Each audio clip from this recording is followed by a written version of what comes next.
The prison break wasn't subtle. Greybridge Supermax, built to hold the city's worst, had its power cut at 2:17 a.m. By 2:21, 5 cells opened. Not all, just 5. A specific 5. No one heard the alarm, no one lived long enough. At 3:03 a.m., a calling card appeared on every security monitor. Welcome to the game. 5 against 1. Let's see if the legend still bleeds. The curator. The shade didn't wait for sunrise. The city trembled in its sleep as he swept across rooftops, sifting intel. He reviewed footage, tracking boot prints and psychological patterns. The 5 who escaped? Crosswire, an ex-hitman. He had nerve-implanted reflexes and an addiction to static. Belladonna, poisoner, performance artist, and narcissist. Dr. Fenn, a disgraced psychologist turned fear chemist. Crawler, a mute contortionist who lived in walls. And Inkjaw, a tattooed bruiser who etched his kills into his skin. 5 pieces. 1 puzzle. But someone else was moving them. The curator, a criminal antiquarian obsessed with legacy. He never stole for profit, only for history. And now he wanted to prove something, that even the shade could be outmatched, so he made a game. First move, Belladonna.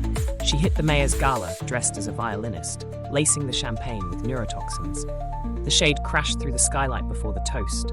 The violin shattered against his gauntlet. She tried to kiss him. He dropped a gas pellet between them. He whispered, "Not my type." She woke up in a straitjacket. Second move, Crosswire. He ambushed a federal convoy, trying to hijack prototype EMP grenades.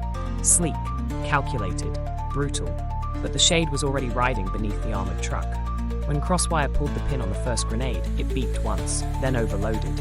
A flash, a scream, static fizzled. When Crosswire opened his eyes, the last thing he saw was his own reflection, tied in conductive wire to a lamppost.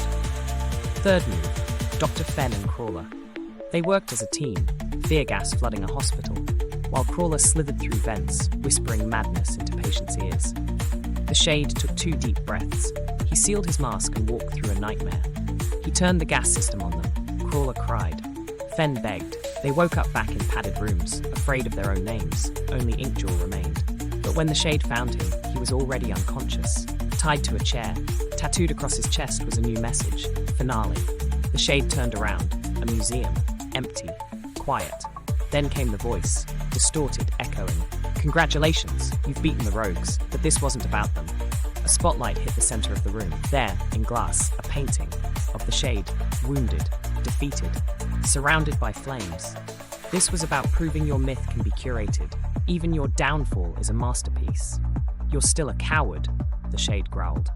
Perhaps, but you're now part of my collection. Then the museum exploded. He barely made it out alive, but the city never knew how close it had come.